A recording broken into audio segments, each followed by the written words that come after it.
El ingeniero Arturo Santana Pineda, presidente del grupo de empresas Conamat, expresó la siguiente frase. El que domina las matemáticas piensa, razona, analiza y por ende actúa con lógica en la vida cotidiana, por lo tanto, domina al mundo. Ya hemos visto 4 niveles del iceberg de las matemáticas, conociendo datos muy interesantes y muy entretenidos. Es momento de pasar a la parte final de este iceberg, con datos más complejos y que demuestran que la matemática es una herramienta demasiado poderosa para cualquier persona.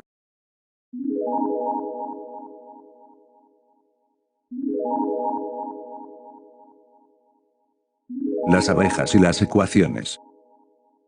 En este punto podemos ver a dos protagonistas, las abejas, las cuales son cruciales en el servicio ecosistémico de polinización y en la producción de alimentos, aunque algunas flores realizan el proceso de polinización por medio del viento. La mayoría sí necesita de agentes que lleven los granos de polen de una flor a los órganos femeninos de otra, y así se produce la fecundación cruzada. Cuando esto sucede la calidad de los frutos es superior. Sin las abejas la producción de alimentos fruto de las plantas dejaría de existir. Por otro lado, las ecuaciones, la herramienta con la cual se pueden resolver diferentes problemas, toman un papel fundamental en este apartado. Según un estudio de la Universidad de Sheffield, las abejas son capaces de resolver una ecuación matemática sin necesidad de emplear números, un descubrimiento que podría usarse para desarrollar una inteligencia artificial más inteligente.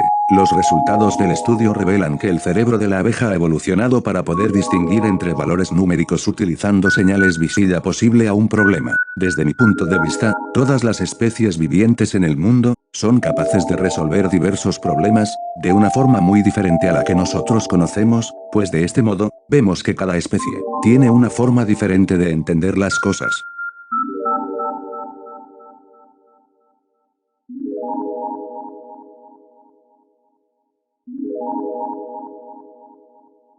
La historia de George Dantzig. El sueño de todo profesor, es encontrar a sus estudiantes resolviendo los problemas que él ha presentado en el pizarrón, sin ni siquiera conocer todo el contexto de los problemas. Imagínate llegar un día a tu salón tarde, sentirte arrepentido, ver un par de ejercicios en el pizarrón, resolverlos para no armar un escándalo y presentárselos a tu profesor, y darte cuenta que dichos problemas, eran ejercicios que por mucho tiempo, no habían sido resueltos, y tú con tus habilidades los resolviste en un día. Pues esto ocurrió en la Universidad de Berkeley, en California, Estados Unidos. Corría el año 1939 y el estudiante de 25 años, George Dantzig cursaba una asignatura de matemáticas a la que solía llegar tarde. En una ocasión, al ingresar al aula luego de comenzar la clase, notó que en una esquina del pizarrón, había 2 problemas planteados por el profesor. Dantzig asumió que eran tarea para el hogar, así que los anotó en su cuaderno de apuntes. Lo que no sabía en realidad, es que durante los minutos iniciales de la case, su profesor Jerry Neumann, había explicado y planteado en el pizarrón 2 problemas estadísticos aún no resueltos. Desconociendo esto, Dantzig le dedicó los siguientes días a la tarea, admitiendo años después que había encontrado los problemas, un poco más difíciles que lo acostumbrado. Sin embargo, con inteligencia y dedicación, logró resolverlos, alcanzando una solución completa para ambos. Dantzig volvió a la clase y entregó la tarea resuelta. Días después, el profesor Neumann lo citó. Dantzig al principio pensó que había resuelto mal la tarea, pero luego, al escuchar a su profesor entendió lo que había ocurrido. Había solucionado los 2 problemas de estadística que hasta ese momento nadie había resuelto. Neumann ayudó a Dantzig a publicar una de las soluciones. Años después, otro matemático investigó y llegó a la misma conclusión que Dantzig para el segundo problema y compartió los méritos. Hay que entender cómo Dantzig consiguió resolver estos problemas de una forma simple, él logró resolver los problemas porque pensó que tenían solución y que era posible hallarla.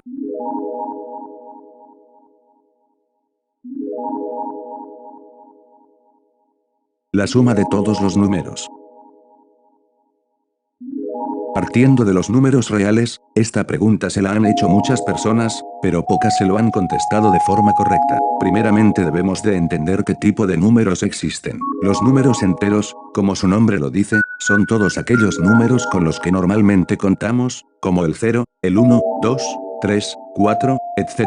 Incluyendo también su parte negativa, es decir, el 1 tendría como opuesto al número -1 y así con cada número. Los números racionales, son aquellos números positivos o negativos que pueden representarse por medio de una fracción, aquellos números decimales. Los números irracionales, aquellos números que no pueden ser representados por medio de fracciones y que por lo regular son resultado de radicales, con diferentes excepciones como el número pi, el número etc. Los números naturales, aquellos números enteros con los que contamos y que normalmente usamos día con día. Si vemos esta imagen, tendremos una idea más abstracta de cómo se comportan estos números en el mundo de los números reales. Si usamos la lógica, todo número que existe en este mundo de números reales, contiene una parte opuesta, es decir, 1 tiene a su parte opuesta -1, el 0.1 tiene al menos 0.1, pi tiene a menos pi, raíz de 2 tiene a menos la raíz de 2. Entonces, si hacemos la suma de todos los números reales, pensamos entonces que la suma es 0, ya que a pesar de sumar todos los números positivos y llegar a tener valores muy grandes, la suma de sus opuestos nos dará el mismo resultado con valor negativo, y al restar dos valores iguales, obtendremos el valor neutro de la suma y resta, el 0.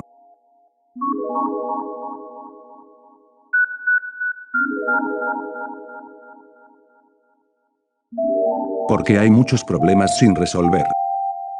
Es conocido por muchos investigadores matemáticos, físicos, profesores y demás participantes en el ámbito matemático, que existen diversos problemas que aún no se les ha presentado una solución. Realmente presentar una solución a un problema no es fácil, ya que requiere de diferentes demostraciones, coherencia y determinaciones para que realmente un problema sea resuelto. Sabiendo esto, las principales causas por las que muchos problemas aún no son resueltos, son las siguientes: desinterés por parte de investigadores, falta de herramientas en diferentes campos, poca información del tema, tecnología limitada, soluciones no muy concluyentes, poco entendimiento de los problemas.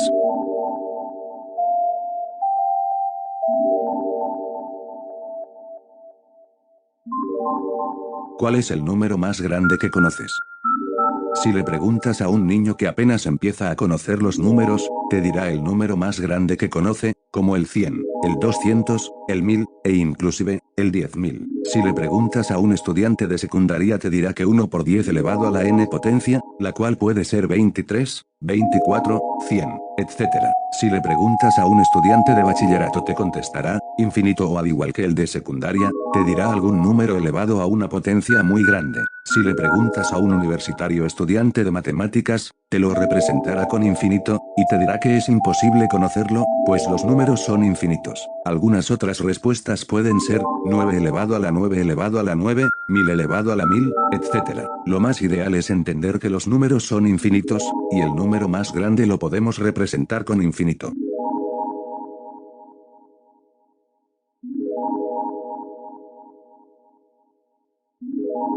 Urania. Urania, en griego se define como celestial, es la musa de la astronomía y la astrología. La genealogía más común la considera hija de Zeus y Nemosine, aunque otras versiones la mencionan como hija de Urano y Gea. Urania es la madre de Lino, cuyo padre era Apolo. Comúnmente se la representa vestida de azul, color que representa la bóveda celeste, teniendo cerca de sí un globo terráqueo, en el cual mide posiciones con un compás que lleva en una de sus manos. Tiene una corona o diadema formada por un grupo de estrellas, de las que también su manto va repleto. A sus pies, se encuentran esparcidos algunos instrumentos de matemáticas, razón por la cual algunos la consideran, de forma tácita, como musa de las matemáticas y de todas las ciencias exactas.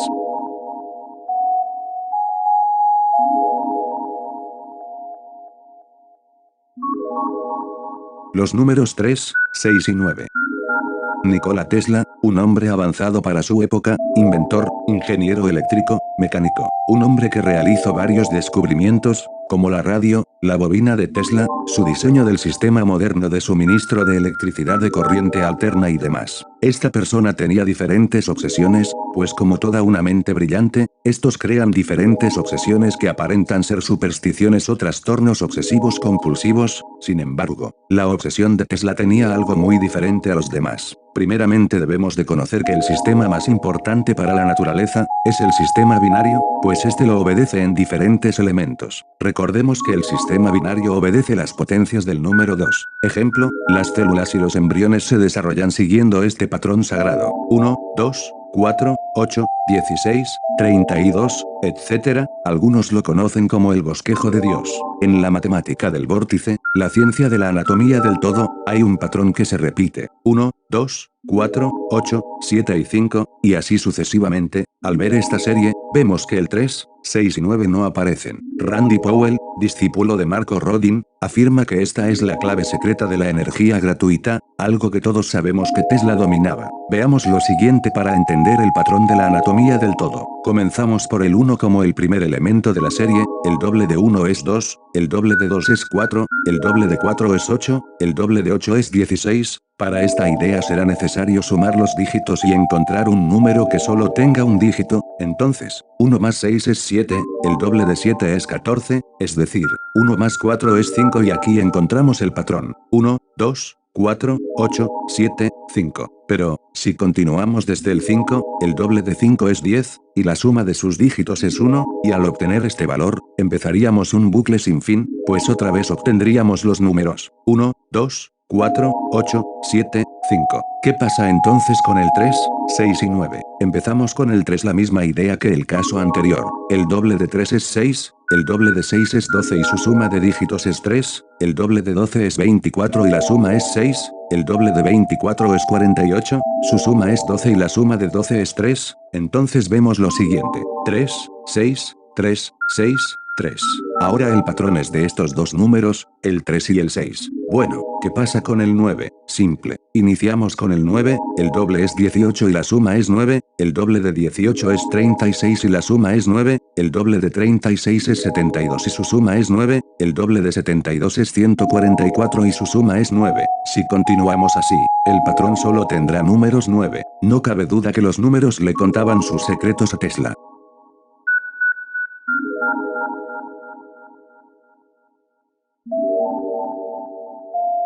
Los 72 nombres de Dios.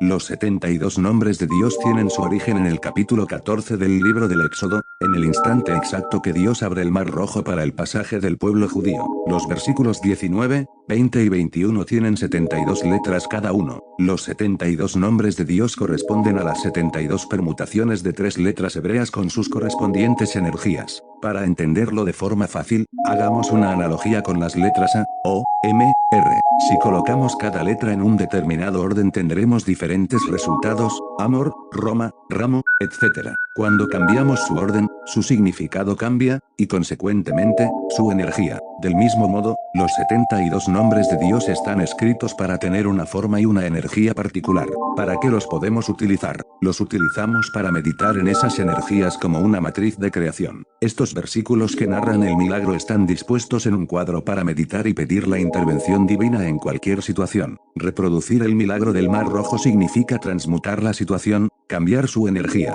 Lo importante de este punto es conocer que desde tiempos antiguos, las personas ya conocían lo que era una permutación.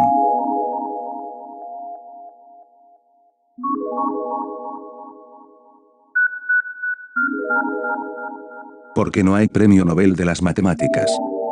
Muchos rumores e historias falsas han existido con respecto al por qué no hay premio Nobel de las matemáticas, entre ellas son las siguientes. Uno de ellos dice que la mujer de Nobel le era infiel con el famoso matemático Gustav Mittag-Leffler, personaje totalmente apto para recibir el Nobel de Matemáticas. Por tanto, este rumor nos dice que Alfred evitó incluir esta categoría para que no lo recibiera este matemático. Otro rumor nos dice que Alfred y el anteriormente mencionado matemático se llevaban muy mal, pero no por culpa de una mujer, sino por el afán de dinero que tenía el matemático. Y, como era el que más posibilidades tenía de llevarse ese galardón, Nobel no tendría intención de darle a él su dinero. El motivo real es más simple y sencillo: sencillamente, las matemáticas no le gustaban a Alfred Nobel. Él creó unos premios acordes a sus intereses y a las materias que según él ayudaban más a la humanidad. Y esa es la verdadera historia de por qué no hay premios Nobel dedicados a las matemáticas. Ahora bien, no por ello los matemáticos se han quedado sin galardones. Para suplir la falta del Nobel, los matemáticos tienen su propio galardón, la medalla Fields.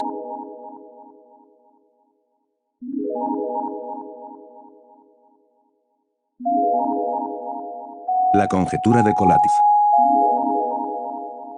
La conjetura de Collatz, conocida también como conjetura 3n+1, o conjetura de Ulam, entre otros nombres, fue enunciada por el matemático Lothar Kolarz en 1937, y a la fecha no se ha resuelto, ya que hay una teoría que dice que todos los números están enlazados entre sí, es decir, que el 2 está enlazado con el 1 y con el 4, o el 3 que está enlazado con el 1 y con el 6 y 9, es por ello que no hay ninguna solución para esto, a menos que se creen los números falsos o conocidos como letras mezcladas con los números. Tal vez la solución es menos 0.5 y 0.5. La conjetura de Kolarz dice que, sea cual sea el número X inicial, tras un número finito de repeticiones de la operación, se llega a 1. SE a la siguiente operación, aplicable a cualquier número entero positivo. Si el número es par, se divide entre 2. Si el número es impar, se multiplica por 3 y se suma 1. Para entender esto veamos el siguiente ejemplo. Comenzamos con el número 13, 13 es un número impar, por lo tanto debemos de hacer la operación 3n más 1, donde n es el número 13. Entonces 13 por 3 es 39,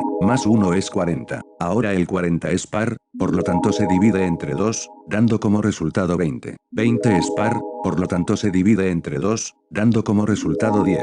10 es par, por lo tanto el resultado es 5, el 5 es impar, por lo tanto el resultado es 16, 16 es par, y su resultado es 8, 8 es par y su resultado es 4, 4 es par, por lo tanto el resultado es 2. Por último, 2 es par y su resultado es 1. La conjetura dice que siempre alcanzaremos el 1, y por tanto el ciclo 4, 2 y 1, para cualquier número con el que comencemos, con excepción de los números 2 y 4, en donde alcanzamos el 1, pero no se cumple el ciclo 4, 2 y 1. El estado actual del problema es el siguiente. Aunque no se ha demostrado la veracidad ni falsedad del resultado, existen ciertas evidencias en ambos sentidos. Si existe algún contraejemplo a la conjetura, es decir, un número cuya secuencia no alcance nunca el 1, debe satisfacer alguna de estas condiciones. O la órbita del número no está acotada, o bien, la órbita también es periódica, pero con un periodo distinto de 4, 2 y 1. Aunque formalmente no demuestra nada, existen diversos grupos de computación que se dedican a calcular las secuencias de números cada vez más grandes. En mayo de 2020 se comprobó la conjetura para todas las secuencias de números menores que 2 elevado a la 68. A partir de este momento, el iceberg contendrá diferentes temas, los cuales han sido estudiados por mí de forma más detallada, con un análisis más explícito, con el fin de darle respuestas más claras a este iceberg. Algunos puntos cuentan con comentarios de diferentes profesores, encargados del área académica de matemáticas. Nivel 6. Los secretos, el origen, y la guerra.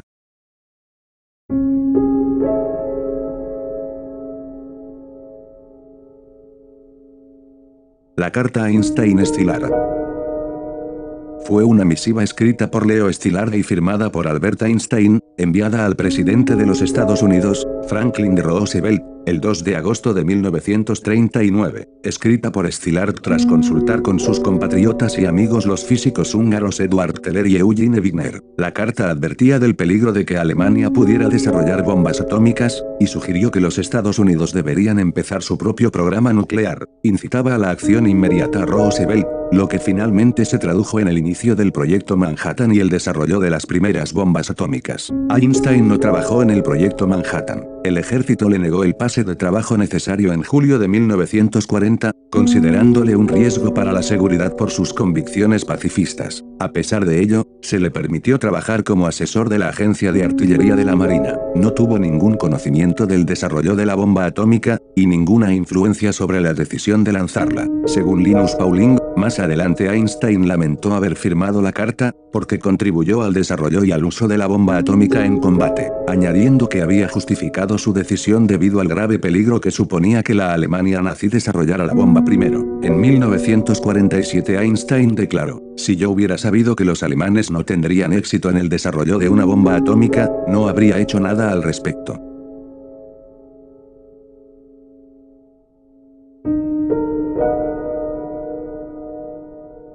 ¿Quién inventó los números? No podemos dar un nombre exacto de quién inventó los números, pero sí podemos viajar a los primeros indicios. Los primeros números datan del 7000 AC, durante la época egipcia. En tiempos de la primera dinastía, los egipcios contaban con la escritura jeroglífica, cuyos símbolos intentaban representar un número o una idea. Más tarde, desarrollaron un sistema de conteo de base decimal cuyo método se basaba en agrupar los elementos de 10 en 10 y cada grupo era asignado bajo un símbolo distinto. Ya en el año 570 a.C., los hindúes crearon un práctico sistema de notación numérica en el que el valor de una cifra era igual a su posición. Por su parte, la civilización china creó su propio sistema, un híbrido que combinaba el principio de base 10 y tenía en cuenta el orden de escritura, vertical y horizontal. Planteó hasta 13 ideogramas que representaban la decena, centena, millar, etc. Los árabes mantuvieron contacto con diferentes culturas como la hindú, la griega o la egipcia. A pesar de que el sistema numérico actual se denomine arábigo, este no fue inventado por ellos, sino por los hindúes, pero gracias a la civilización árabe se fue introduciendo lentamente en Europa hasta que reemplazó a los números romanos. La civilización maya es conocida por su impresionante legado y precisos cálculos sobre la posición del sol y los astros. Entre el 400 y 300 a.C. desarrollaron un avanzado sistema numérico. Aunque era similar al romano, fue superior en muchos aspectos, reconocían el cero y utilizan base vigesimal posicional. Representaban los números del 1 al 19 mediante puntos y barras consecutivas verticales, es decir, cada número se representaba con un punto y se podía repetir hasta 4 veces para así obtener el número 4. El 5 se conseguía mediante una raya horizontal al que se le iban añadiendo puntos hasta llegar al 9 y así consecutivamente. Todas las civilizaciones aportaron su granito en el viaje numérico, hasta llegar a lo que hoy en día conocemos como sistema decimal arábigo.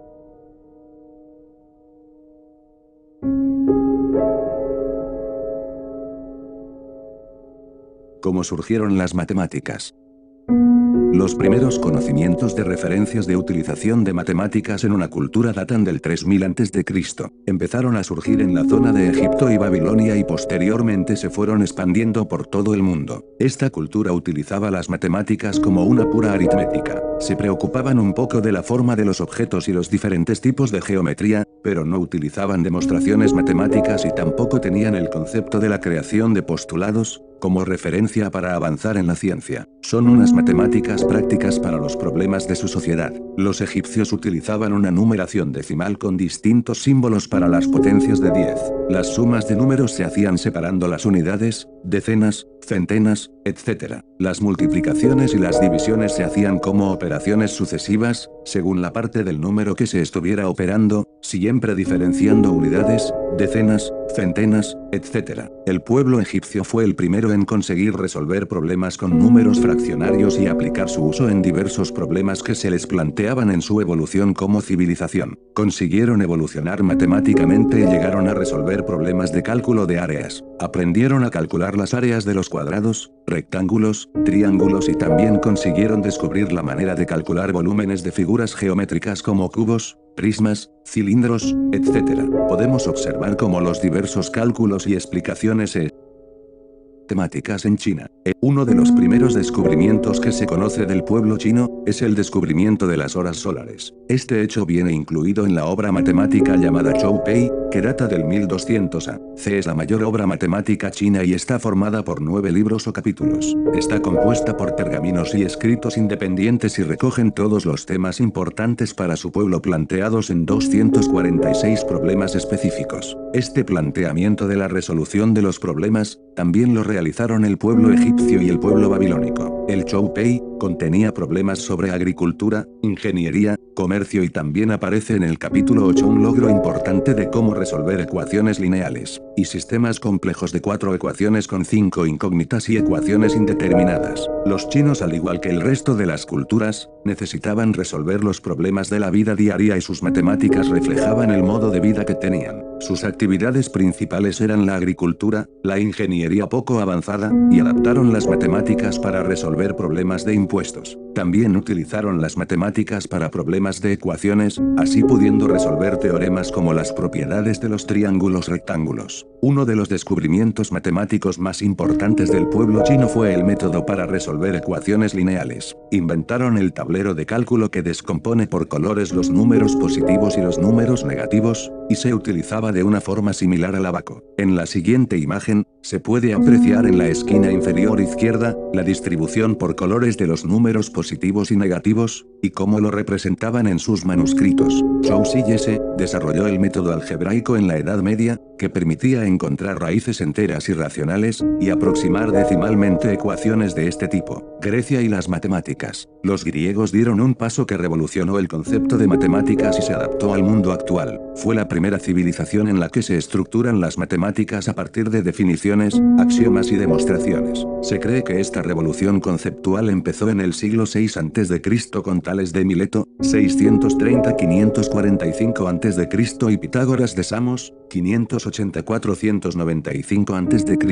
Pitágoras de Samos nos enseñó que para entender cómo funciona el mundo, hay que estudiar los números y consecuentemente, sus discípulos hicieron descubrimientos decisivos sobre geométrica, que se le reconocieron a Pitágoras. Demócrito de Abdera, 460-370 a.C., descubrió la fórmula para calcular el primer volumen de un cuerpo geométrico. Fue el de una pirámide en el siglo V a.C.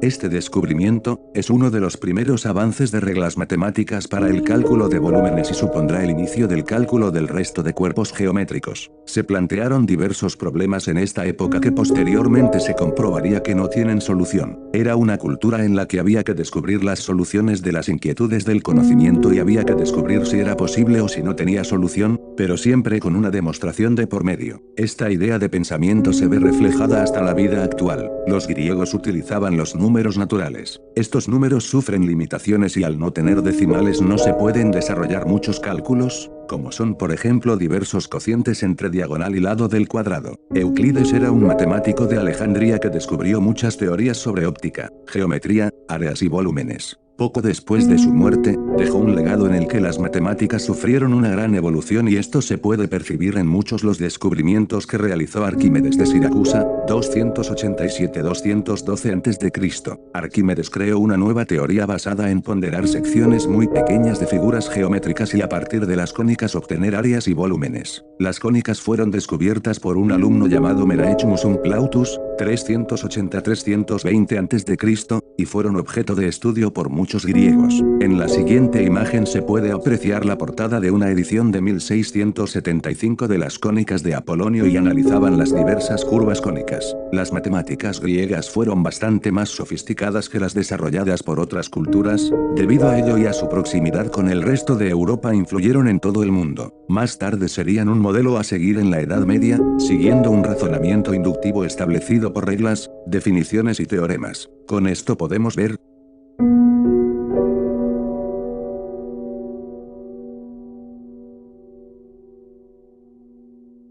A entre 0.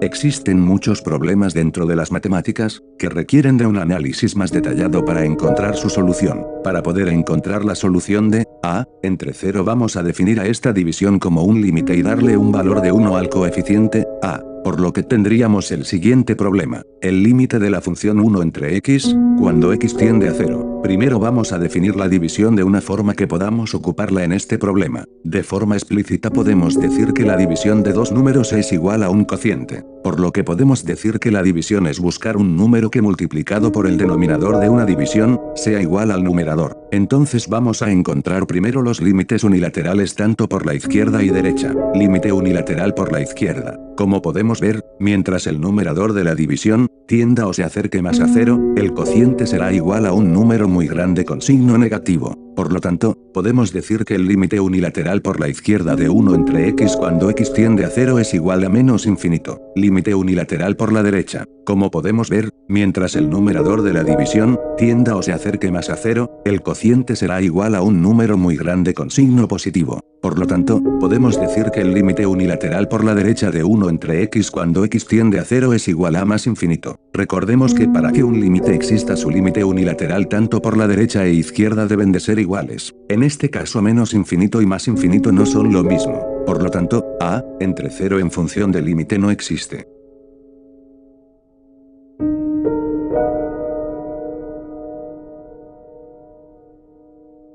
Trastorno de las matemáticas.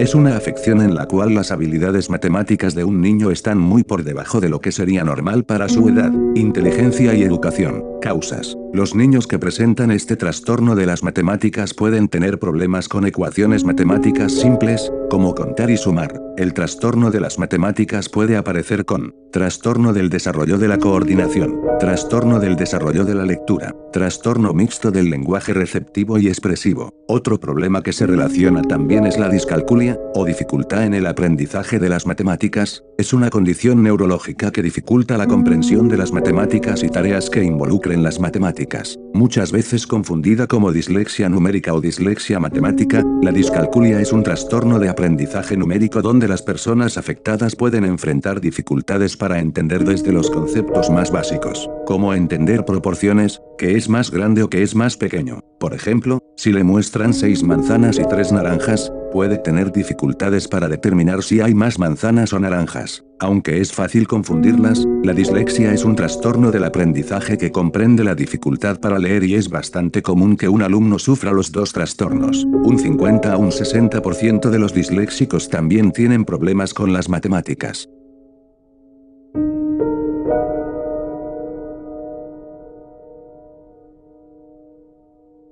El gran arquitecto del universo. El gran arquitecto del universo, expresado habitualmente con el acrónimo GADU, es el nombre simbólico con el que suele referirse a un dios como primera causa del universo en ciertas órdenes iniciáticas, francmasonería, la Rosacruz y la Orden Martinista. Dicha expresión proviene del Renacimiento europeo y fue utilizada por los alquimistas, astrónomos, filósofos, matemáticos y artistas. El gran arquitecto es una alegoría que designa al principio creador, para algunos a Dios. Se dice que Él nos llevó de las tinieblas a la luz, de la ignorancia al conocimiento. La creencia en el gran arquitecto del universo es un principio inamovible dentro de la masonería, liderada por la Gran Logia Unida de Inglaterra. Los masones son libres de creer en el ser supremo que se ajuste a su creencia personal. Después, por medio de su propio esfuerzo personal conseguirán un reconocimiento más perfecto, una realización más íntima y profunda de este principio, al mismo tiempo inmanente y trascendente, que constituye la base y esencia íntima de todo lo existente.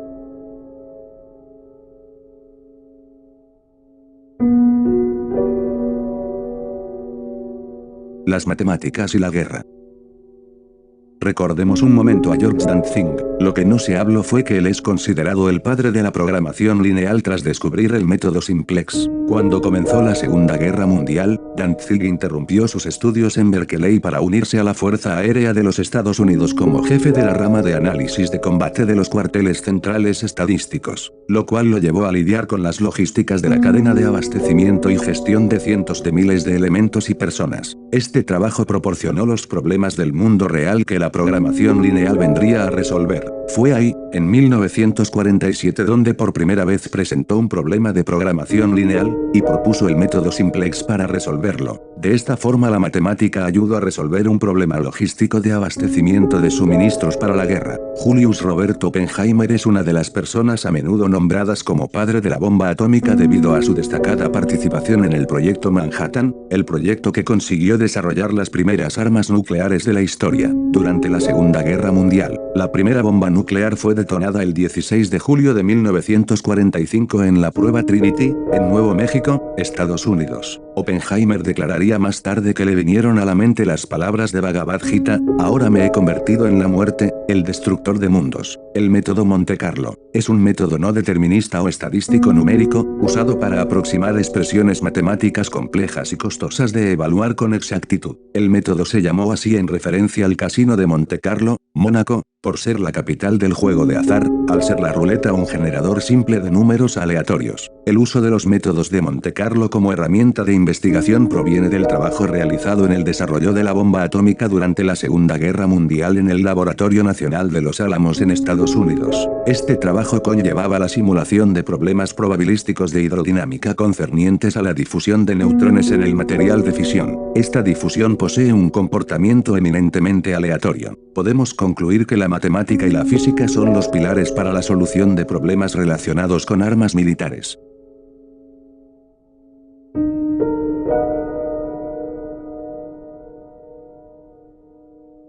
El CERN. La Organización Europea para la Investigación Nuclear, comúnmente conocida por la sigla CERN, es una organización de investigación europea que opera el laboratorio de física de partículas más grande del mundo. Esta organización fue la creadora del colisionador de hadrones, el cual a través de la partícula divina, tratan de entender cómo se creó el universo. Esta organización estuvo involucrada en una polémica, pues afuera de las instalaciones se llevó a cabo un supuesto ritual satánico de sacrificio. Muchos investigadores y personas creen que estos sacrificios los hacen para que sus proyectos, ideas, descubrimientos, trabajos y demás tengan éxito. Por mi parte realmente pienso que es falso, es algo tan ilógico que personas de ese nivel hagan ese tipo de rituales, y de hacerlos, no se expondrían en lugares públicos para realizarlos.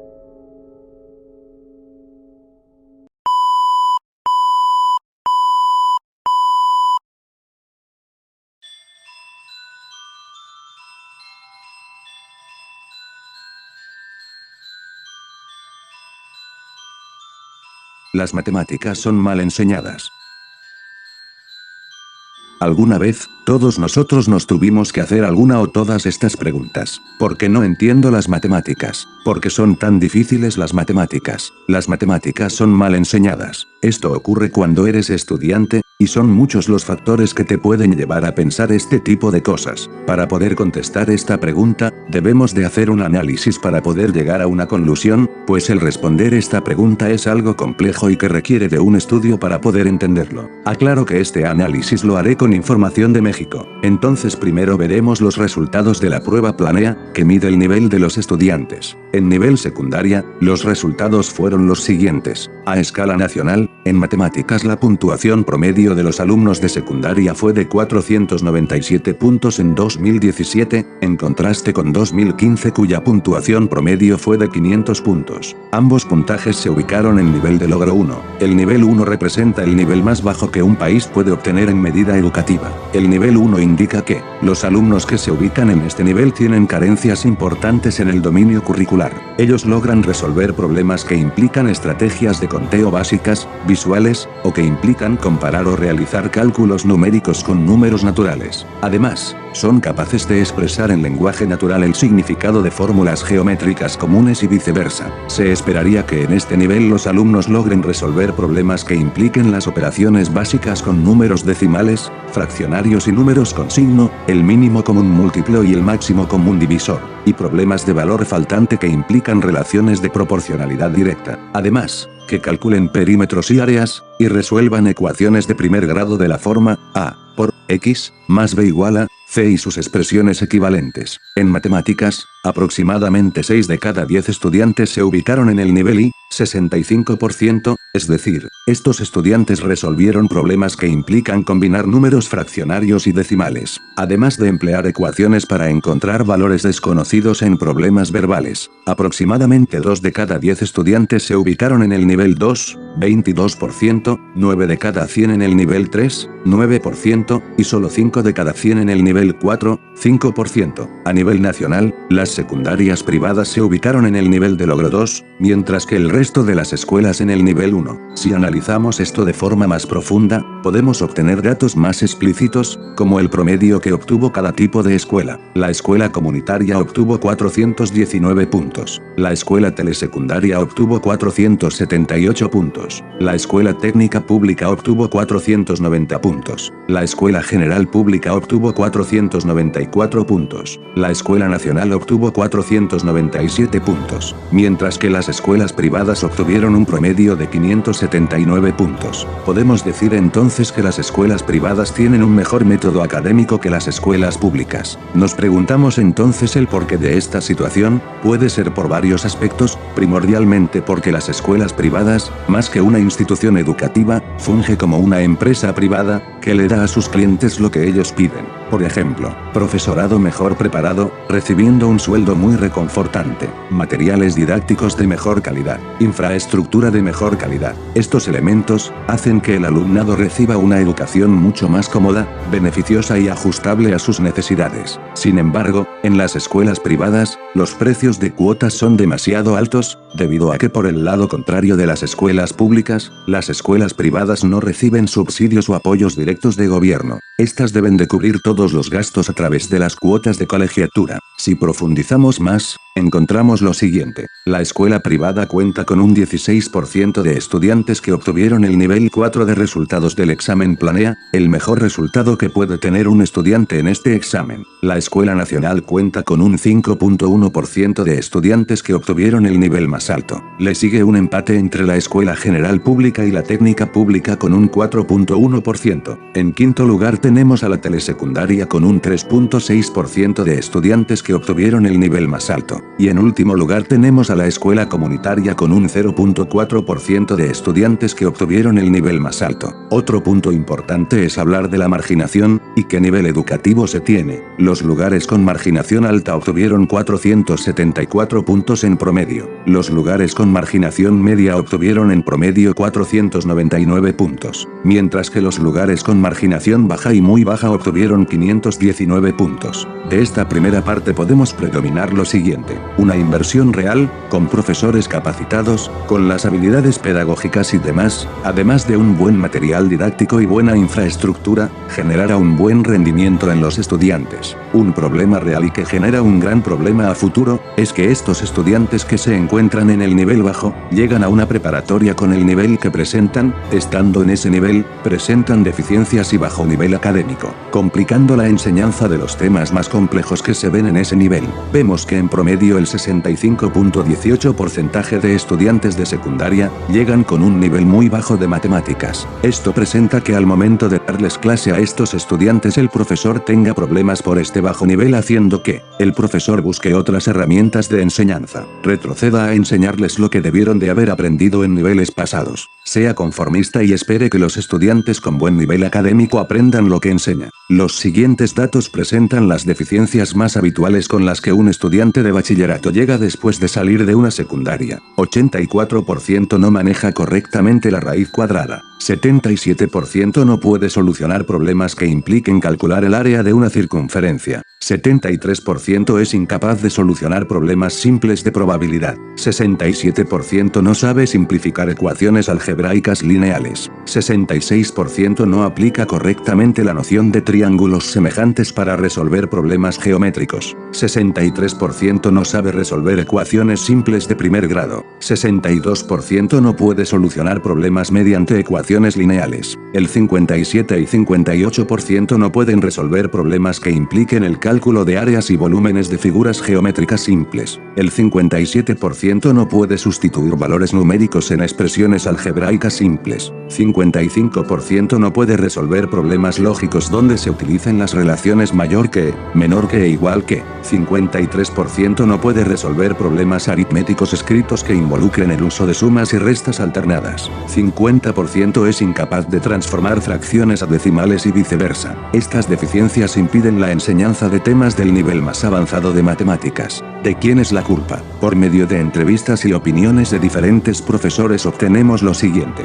Primera opinión: el profesorado es el culpable de que los alumnos no entiendan las matemáticas, pues al querer enseñar que las matemáticas solo son métodos, algoritmos, procesos mecanizados para resolver un problema y demás, impide ver más allá de qué trata la matemática. Segunda opinión: el profesorado es el culpable, pues al convertirse en conformista, no crea actividades o clases interesantes para los estudiantes, pues a pesar del bajo nivel con el que llegan estos, es posible crear herramientas didácticas para ganarse la atención del estudiante y motivarlo a estudiar las matemáticas. Tercera opinión: el profesorado es el culpable. Existe la analogía de que existen estudiantes con un bajo de nivel, interés y demás factores que le impiden aprender matemáticas. Estos estudiantes pueden representar el 1% de un 100% total de estudiantes en México. Por su contraparte, existen estudiantes con una gran habilidad e interés para las matemáticas, donde aunque les toquen profesores con un bajo nivel de pedagogía y enseñanza, estos aprenderán, ya sea por medio de las clases o su propia cuenta. El 98% restante es el promedio de toda la población, los cuales, si el profesorado realmente motiva, insista y crea herramientas didácticas de calidad, hará que los estudiantes busquen mejorar su nivel. Mi opinión, como estudiante y asesor de clases, es la siguiente: el El problema de que las matemáticas son mal enseñadas es de todos, incluyo estos factores: social, político, económico, educativo y personal. El problema social es que siempre se han visto a las matemáticas como una asignatura, entre comillas, muy difícil, que no todos pueden dominar, y crean miedo a los estudiantes, haciendo que prefieran evitarlas. El problema político es la falta de interés del gobierno en invertir en profesores que realmente tengan las habilidades de enseñar, y de no tenerlas, crear capacitaciones y demás cursos que puedan hacer que estos las obtengan.